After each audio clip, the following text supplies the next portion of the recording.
ভাবুন তো, আপনি একটা প্রচন্ড ঝড় বৃষ্টি রাতে মাঝ রাস্তায় আটকে গেছেন। চারদিকে কোনো মোবাইল নেটওয়ার্ক নেই, কোনো সাহায্য নেই। নিরুপায় হয়ে আপনি আশ্রয় নিলেন হাইওয়ের পাশের একটা ছোট্ট নির্জন মোতেলে। আর সেখানে একে একে জড়ো হলো আপনার মতোই আরো 10 জন সম্পূর্ণ অপরিচিত মানুষ। কিন্তু হুট করে যদি সেই মোতেলে একের পর এক রহস্যময় খুন হতে শুরু করে, আর প্রতিটা লাশের পাশে যদি পাওয়া যায় একটা করে রুমের চাবি রিং, যা আসলে একটা রিভার্স বা উল্টো গণনার সংকেত। হ্যাঁ বন্ধুরা, আজ আমরা এক্সপ্লেন করতে যাচ্ছি 2003 সালের one of the best psychological thriller cinema identity. এই সিনেমার শেষে 5 মিনিটের টুইস্ট আপনার মাথা পুরো ঘুরিয়ে দেবে। আপনি যা ভাববেন সিনেমা তার উল্টো দিকে মোড় নেবে। তাই একটুও স্কিপ না করে পুরো ভিডিওটি শেষ পর্যন্ত দেখুন, কারণ আজকের গল্পটা শুধু খুনের নয়, গল্পটা মানুষের মনের এক অন্ধকার গলির। সিনেমার শুরুতে আমরা দেখতে পাই নোবাদা মরুভূমির এক ভয়াবহ ঝড় বৃষ্টির রাত। বন্যার কারণে সব রাস্তা বন্ধ হয়ে গেছে। এই অবস্থায় একটি মোতেলে এসে আশ্রয় নেই মোট 11 জন মানুষ। চলুন দ্রুত চিনে নেই এই অদ্ভুত চরিত্রের মানুষদের। এই একজন প্রাক্তন পুলিশ অফিসার, যে এখন লিমুজিন বা গাড়ির ড্রাইভার হিসেবে কাজ করে। সে এক অহংকারী সেলিব্রিটি অভিনেত্রী কেরলাইনকে নিয়ে যাচ্ছিল। রোজ একজন পুলিশ অফিসার, যে রবার্ট মেইন নামের এক ভয়ঙ্কর দাগি আসামিকে ট্রান্সফার করে নিয়ে যাচ্ছিল। প্যারিস একজন যৌনকর্মী, যে এই এলাকা ছেড়ে নতুন জীবন শুরু করতে চায়। লেরি মোতেলের ম্যানেজার, যাকে দেখে একটু অদ্ভুত আর লোভী মনে হয়। ইয়র্ক ফ্যামিলি, জর্জ, তার স্ত্রী ডন এবং জর্জের শান্ত চুপচাপ থাকা সৎ ছেলে টিমেটি। গাড়ির চাকা পাংচার হয়ে ডন মারাত্মক আহত হয়, তারা এখানে বাধ্য হয়ে আসে। নবদম্পতি লো এবং জেনিফার, যাদের মধ্যে সারাক্ষণ ঝগড়া লেগেই থাকে। এইদিকে সিনেমার প্যারালাল আরেকটি সিন দেখানো হয়, যেখানে মাঝরাতে একদল ডাক্তার এবং আইনজীবী একজন সাইকোপ্যাথি সিরিয়াল কিলার ম্যালকম রিভার্সের ফাঁসি আটকানোর জন্য ইমার্জেন্সি হিয়ারিং বা শুনানির আয়োজন করছে। ম্যালকমের ডায়েরিতে এমন কিছু অদ্ভুত জিনিস পাওয়া গেছে, যা প্রমাণ করে সে মানসিকভাবে পুরোপুরি সুস্থ নয়। এবার ফিরে আসা যাক মোতেলে। জ্বর আরো বাড়ছে, আর তার সাথেই শুরু হয় আসল খেলা। প্রথম খুনটি হয় অভিনেত্রী ক্যারোলাইনের। সে নেটওয়ার্ক খুঁজতে বাইরে গেলে যে কেউ একজন তাকে নৃশংসভাবে কেটে ফেলে এবং তার মাথা মোতেলের লন্ড্রি মেশিনে ঢুকিয়ে রাখে। এর প্রথম এই লাশটি আবিষ্কার করে। আর সবচেয়ে অদ্ভুত ব্যাপার হলো, লাশের কাছে 10 নম্বর রুমের চাবি পাওয়া যায়।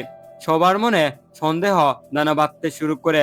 পুলিশ অফিসার রজ কয়েদি রবার্ট মেনকে একটি রুমে বেঁধে রেখেছিল, কিন্তু দেখা যায় মেন সেখান থেকে পালিয়েছে।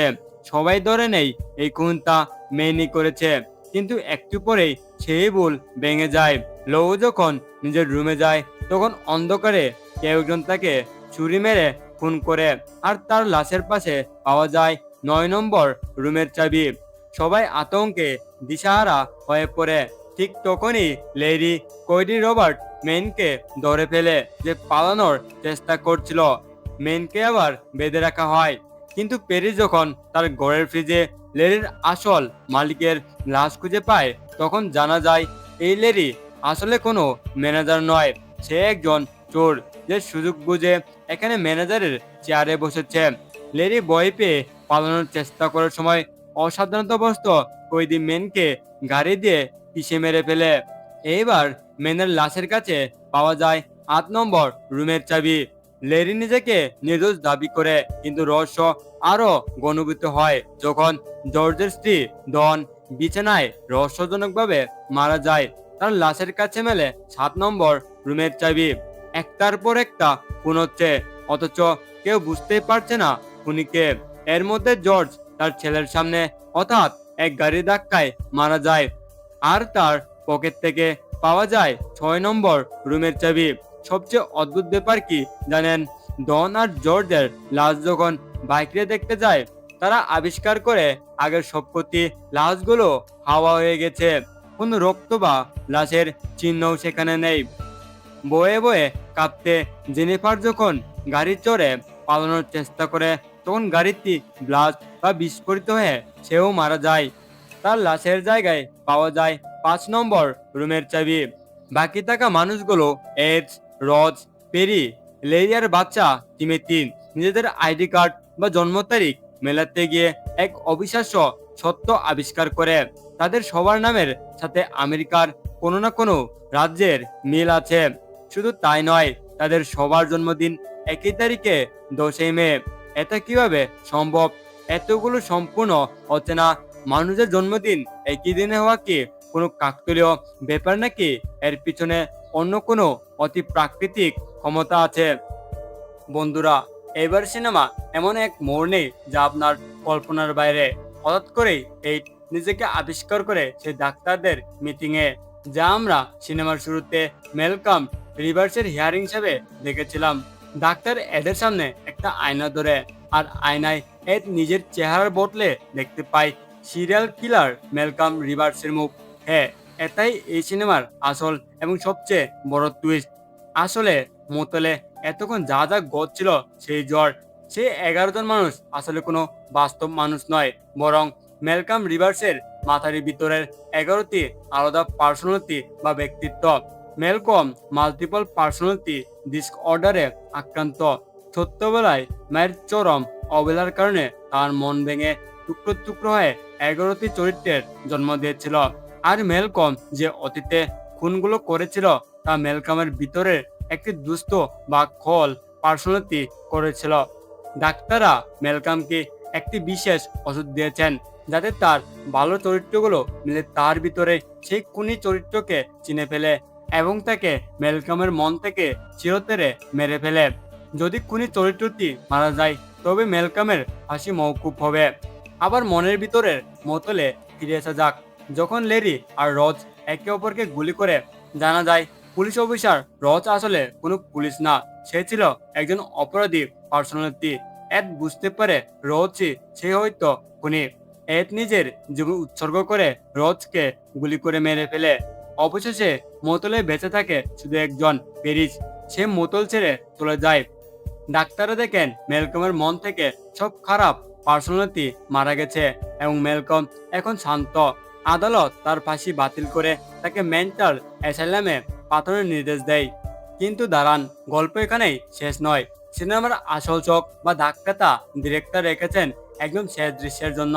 মেলকামকে যখন গাড়িতে করে মেন্টাল অ্যাসাইলামে নিয়ে যাওয়া হচ্ছিল, তখন মেলকামের মনের ভিতরে পেরিস নামের সেই পার্সোনালিটি একটি সুন্দর কমলার বাগানে শান্তিতে বাস করছিল। সে মাটি খুঁড়তে গিয়ে হঠাৎ আবিষ্কার করে 1 নম্বর রুমের চাবি। পেরিস চমকে উঠে পিছনে তাকায়, আর তার পিছনে দাঁড়িয়ে ছিল সে ছোট্ট শান্ত ছেলে তিমেতি। হ্যাঁ, আসল খুনি রোজ বা লরি কেউই ছিল না। আসল খুনি ছিল এই ছোট্ট বাচ্চা তিমেতি, যে এতক্ষণ চুপচাপ থেকে ব্যাকগ্রাউন্ডে সবাইকে এক এক করে মেরে আসছিল। তিমেতি ঠান্ডা গলায় পেরিসকে বলে, horse don't get a second chance. বেসজ্জরা দ্বিতীয় সুযোগ পায় না। আর সে পেরিসকে খুন করে ফেলে। তার মানে মেলকমের মনের ভিতরে সব ভালো পার্সোনালিটি মারা গেছে, আর একমাত্র বেঁচে আছে সবচেয়ে ভয়ঙ্কর এবং ক্রূর পার্সোনালিটি তিমেতি। বাস্তবে গাড়ির ভিতর মেলকম হট করে তার ডক্টরের গলা টিপে তাকে ধরে খুন করে ফেলে। সিনেমাটি শেষ হয় মেলকমের সে শয়তান পার্সোনালিটির সম্পূর্ণ বিজয়ের মাধ্যমে। তো বন্ধুরা, কেমন লাগলো আইডেন্টিটি সিনেমার এই মাইন্ড ব্লোয়িং এক্সপ্রেশন? আপনি আগে কি আন্দাজ করতে পেরেছিলেন যে এই বাচ্চাটাই আসল খুনি? কমেন্ট করে অবশ্যই আপনার মতামত জানান। ভিডিওটি ভালো লাগলে লাইক দিন এবং এরকম আরো অসাধারণ মুভি এক্সপ্রেশন দেখতে চ্যানেলটি সাবস্ক্রাইব করে বেল আইকনটি প্রেস করতে ভুলবেন না। দেখা হবে পরের ভিডিওতে। ততদিনে সবাই ভালো থাকবেন।